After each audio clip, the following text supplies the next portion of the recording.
আসসালামু আলাইকুম প্রিয় ছাত্রছাত্রী। আজকে আমার আলোচনার বিষয় ব্যাকরণিক শব্দ। আমার পরিচয় অবশ্যই তোমরা জানো, আমি মোহাম্মদ শরীফুজ্জামান হাবিব, বিভাগীয় প্রধান বাংলা বিভাগ, সরকারি মির্জাপুর কলেজ। আমরা 9-10-এ যখন পড়েছি তখন আমরা জেনেছি পদ শব্দটা। পদ কাকে বলে? আমরা জানি বাক্যে ব্যবহৃত প্রতিটি অর্থবোধক শব্দকেই পদ বলে, এবং এটাও জানি যে পদ, আমরা জেনেছি যে পদ 5 প্রকার ছিল, তাই তো?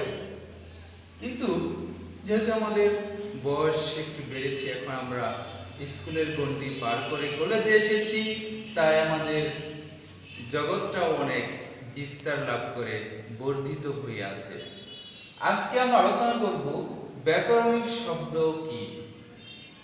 খেয়াল করো, এখানে দুটা বিষয়, শব্দ কি এটা আলাদা একটা বিষয়, আর ব্যাকরণিক শব্দ কি সেটা আলাদা আরেকটা বিষয়। শব্দ এবং ব্যাকরণিক শব্দ কিন্তু এক বিষয় নয়। আমরা যখন পড়েছি যে বাক্যে ব্যবহৃত প্রতিটি অর্থবোধক শব্দকেই পদ বলে, এই পদ শব্দটা এখন আর বলা যাবে না। যেমন এক সময় আমাদের দেশে মানুষ খাজনা দিত, এখন কি কেউ খাজনা দেয়? দেয় না। এখন কি দেয়? এখন বলে মানুষ ব্যবহার করে ভ্যাট, ট্যাক্স ইত্যাদি। একই রকম ভাবে পদ শব্দটির পরিবর্তে নতুন একটি নামকরণ করা হয়েছে কি? ব্যাকরণিক শব্দ। ব্যাকরণিক শব্দ কাকে বলে? বাক্যে ব্যবহৃত প্রতিটি অর্থবোধক শব্দকেই বলা হয় ব্যাকরণিক শব্দ। বাক্যে ব্যবহৃত প্রতিটি অর্থবোধক শব্দকে বলা হয় ব্যাকরণিক শব্দ। আচ্ছা, ব্যাকরণিক শব্দ যেমন আমি একটি বাক্য আমি লিখছি, আমি তোমার জন্য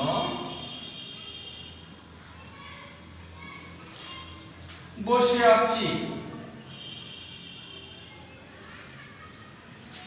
এটা একটি বাক্য। এই বাক্যটার মধ্যে কয়েকটি শব্দ আছে। আমি তোমার জন্য বসে আছি, 4টি শব্দ, 4টি বা 5টি অংশ পেয়েছি। বসে আছি, একটি বাক্যে কয়টি শব্দ পেয়েছি আমরা? 5টি। আমি তোমার জন্য বসে আছি, এই 5টি শব্দ আলাদা আলাদা ব্যাকরণিক শব্দের অন্তর্ভুক্ত। আমি, এটা কোন ব্যাকরণিক শব্দ? তোমার, এটা কোন ব্যাকরণিক শব্দ? জন্য, এটা কোন ব্যাকরণিক শব্দ? বসে আছি। যদি আমরা পূর্ব জ্ঞান থেকে আলোচনা করি, তথা আমরা যখন স্কুলের সীমায় ছিলাম, তখন দেখা যায় যে জন্য এটা অব্যয়। এটা কি? অব্যয়। কিন্তু এই অব্যয় শব্দটা এখন আর ব্যবহার করা হচ্ছে না, এখন নাম দেওয়া হয়েছে কি? যুজক। এই যে পরিবর্তন, যাকে আমরা আগে অব্যয় নামে চিনতাম, এখন তাকে বলতেছি কি? যুজক। তাহলে ব্যাকরণিক শব্দ কাকে বলে? বাক্যে ব্যবহৃত প্রতিটি অর্থবোধক শব্দকে বলা হয় ব্যাকরণিক শব্দ। ব্যাকরণিক শব্দ কয় প্রকার?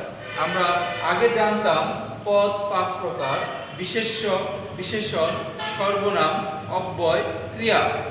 যেহেতু অব্যয় শব্দটা এখন পরিবর্তন হয়ে নতুন নাম নিয়েছে যুজক, তাই অব্যয়টা আর বলবো না। এখন ব্যাকরণিক শব্দকে ভাষা বিজ্ঞানীগণ 8টা ভাগে ভাগ করেছে। কয় ভাগে? 8। কি কি?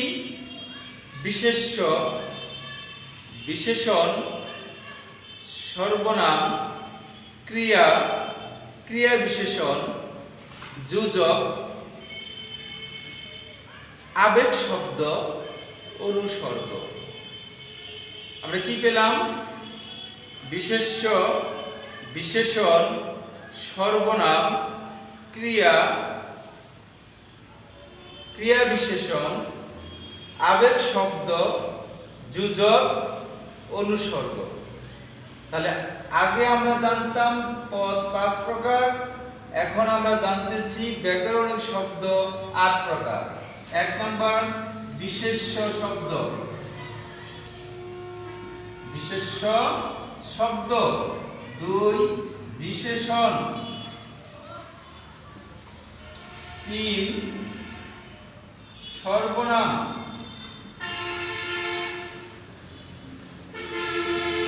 4 ক্রিয়া।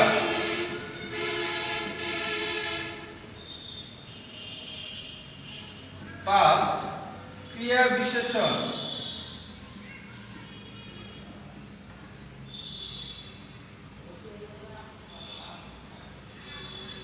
6 যোজক। 7 আবেগ শব্দ। 8 অনুসর্গ।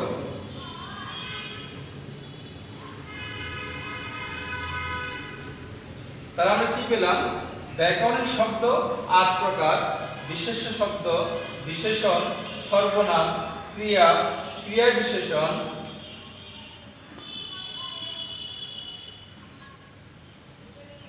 যোজক, আবেগ শব্দ, অনুসর্গ। 1 নম্বর আছে বিশেষ্য শব্দ কাকে বলে? যে শব্দ দ্বারা কোনো বস্তু, ব্যক্তি, স্থান, কাল ইত্যাদির নাম বোঝানো হয়, সেই শব্দগুলোকে বলা হয় বিশেষ্য শব্দ। যেমন করিম, রহিম, ঢাকা, বাংলাদেশ, এগুলো হচ্ছে নামবাচক শব্দ, এদেরকে বলা হচ্ছে কি? বিশেষ্য শব্দ। এরপর আসি বিশেষণ। যে শব্দ দ্বারা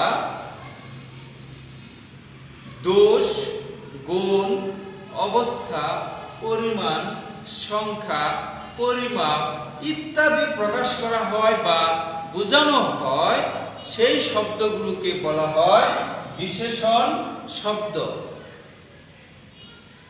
উদাহরণ যেমন রহিম ভালো ছেলে। রহিম কেমন ছেলে? ভালো ছেলে। রহিম একজন ভালো ছেলে। রহিম একজন ছেলে, তার উপাধি হচ্ছে কি? রহিম সে ছেলে। কেমন ছেলে? ভালো ছেলে। ভালো দিয়ে তার দোষ গুণ বোঝানো হচ্ছে। তাহলে ভালোটা হচ্ছে কি? বিশেষণ। সর্বনাম। বিশেষ্য শব্দের পরিবর্তে যে শব্দ ব্যবহার করা হয় তাকে বলা হয় কি? সর্বনাম। রহিম ভালো ছেলে। রহিম কলেজে যায়। রহিম নিয়মিত পড়াশোনা করে। রহিম ঘুমায়। প্রত্যেকবার আমরা রহিম শব্দটা ব্যবহার করতেছি। এই রহিম শব্দটা বারবার ব্যবহার করার পরিবর্তে, রহিম একটি বিশেষ্য বা নামবাচক শব্দ, এর পরিবর্তে আমরা ব্যবহার করলাম কি? রহিম ভালো ছেলে, সে কলেজে যায়। সে কার পরিবর্তে ব্যবহার করলাম? রহিমের পরিবর্তে। তাহলে রহিম হচ্ছে কোন পদ বা কোন শব্দ? বিশেষ্য শব্দ। এই বিশেষ্য শব্দের পরিবর্তে যে শব্দটা ব্যবহার করলাম সে, এই সে হচ্ছে কি? সর্বনাম। এরপরে আছে ক্রিয়া। যে শব্দ দ্বারা কাজ করা বোঝায় তাকে ক্রিয়া শব্দ বলে। যে শব্দ দ্বারা কি করা বোঝায়? কাজ করা বোঝায়। করিম লিখছে। করিম একটি কাজে ব্যস্ত আছে, সে একটা কাজ করতেছে। কি কাজ করছে? সে লিখছে। লেখাটা একটি কাজ। করিম লিখছে। করিম এই লেখাটা হচ্ছে কাজ। লেখা কাজ, কাজ করতেছে, এটাই হচ্ছে কি? ক্রিয়া। ক্রিয়া বিশেষণ। যে শব্দ দ্বারা ক্রিয়া শব্দকে বিশেষায়িত করা হয়। খেয়াল করো, যে শব্দ দ্বারা কাকে বিশেষায়িত করা হয়? ক্রিয়া শব্দকে বিশেষায়িত করা হয়, তাকে বলা হয় ক্রিয়া বিশেষণ। যেমন আমির ধীরে ধীরে হেঁটে যাচ্ছে। আমির হেঁটে যাচ্ছে, এখানে হেঁটে যাওয়াটা আমির একটি কাজ করতেছে। হেঁটে যাওয়া কাজ, ক্রিয়া। ক্রিয়া এখানে আমিরের হেঁটে ক্রিয়ার কাজটা সে কেমন ভাবে সম্পন্ন করতেছে? ধীরে ধীরে। আমির ধীরে ধীরে হেঁটে যাচ্ছে। যোজক যে শব্দ বা শব্দকল্প দুটি শব্দকে অথবা দুটি বাক্যকে যুক্ত করে সেই শব্দকে বলা হয় যোজক, যাকে আমরা অতীতে বলতাম অব্যয়। অবশ্যই অব্যয়ের কথা তোমাদের মনে আছে। নতুন করে অব্যয়ের পরিবর্তে নতুন নাম হয়েছে যোজক। তাহলে আবার বলি, যে শব্দ দুটি শব্দকে বা শব্দকল্পকে, দুটি বাক্যকে অথবা দুটি বাক্যকল্পকে যুক্ত করে নতুন বাক্য গঠন করে তাকে বলা হয় যোজক। বুঝতে পারছি আমরা সবাই? তাহলে যোজক কাকে বলে? যে শব্দ দুটি শব্দকে বা দুটি বাক্যকে যুক্ত করে নতুন বাক্য গঠন করে তাদেরকে বলা হয়, সেই শব্দটিকে বলা হয় যোজক। যেমন তোমার জন্য বসে আছি।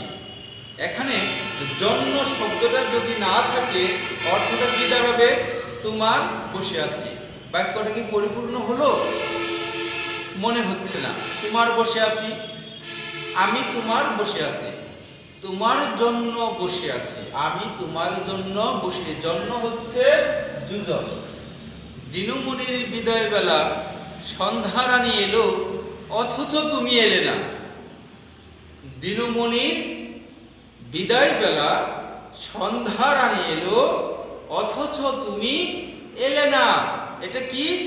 এটা হচ্ছে অথচ শব্দটা হচ্ছে যোজক। অথচ শব্দটা হচ্ছে যোজক। এরপর আসি আবেগ শব্দ।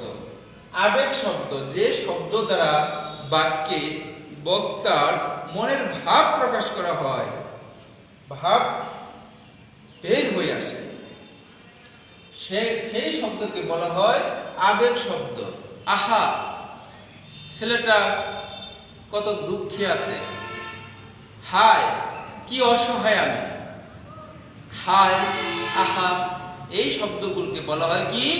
আবেগ শব্দ। অনুসর্গ, অনু অর্থ পর, স্বর্গ অর্থ সৃষ্টি। শব্দের পরে যে শব্দ যুক্ত হয়ে গঠিত হয়, নতুন শব্দ গঠন করে, তাদেরকে বলে অনুসর্গ।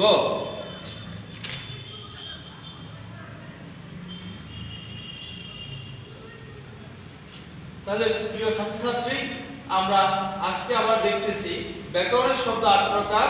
বিশেষ্য শব্দ, বিশেষণ শব্দ, সর্বনাম, ক্রিয়া, ক্রিয়া বিশেষণ, যোজক, আবেগ শব্দ, অনুসর্গ।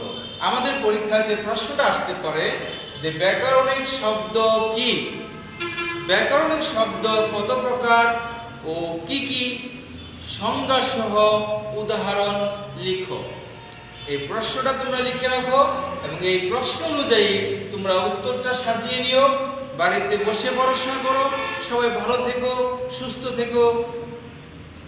আবার তোমাদের সঙ্গে ইনশাআল্লাহ দেখা হবে। সবাইকে শুভেচ্ছা।